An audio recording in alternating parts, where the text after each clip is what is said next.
Whoever said that crying is a form of weakness, I will say you are wrong.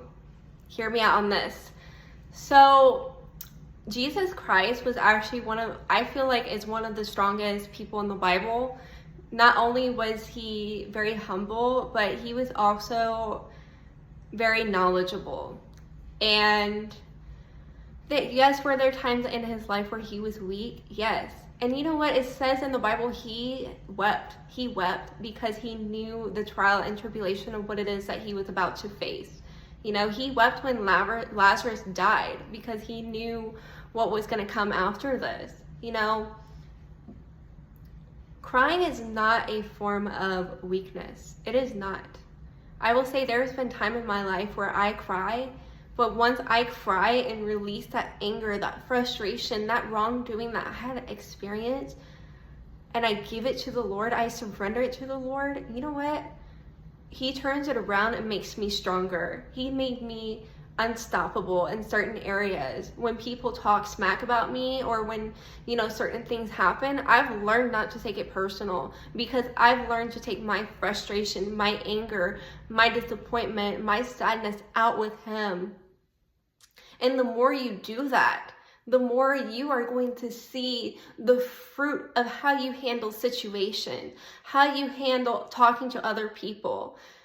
They're going to remember what they have done against you, but how you respond normally is not going to be how you normally respond. They're going to remember what they have done against you, but how you react, how you respond, how you move forward, it's going to shock a lot of people. It is going to shock a lot of people. So I encourage you, spend time with him, and just when that problem arises, when that frustration arises, when that hurt, that anger, that all your emotions, take it out with God.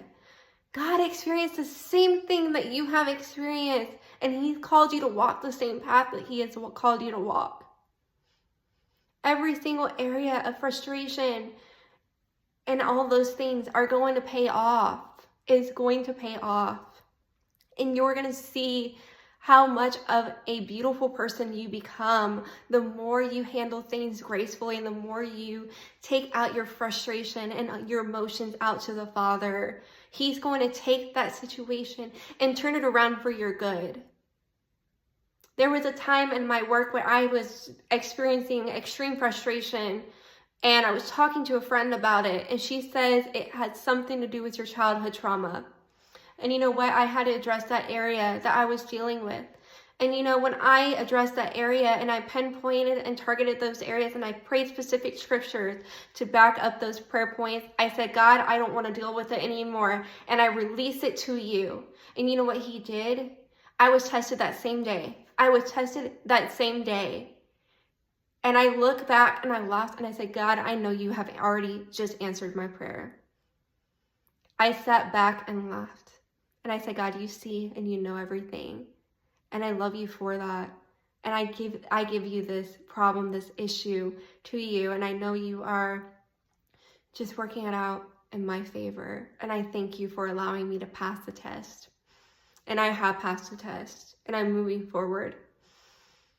So whoever said crying is a form of weakness, you are wrong. It is not a form of weakness.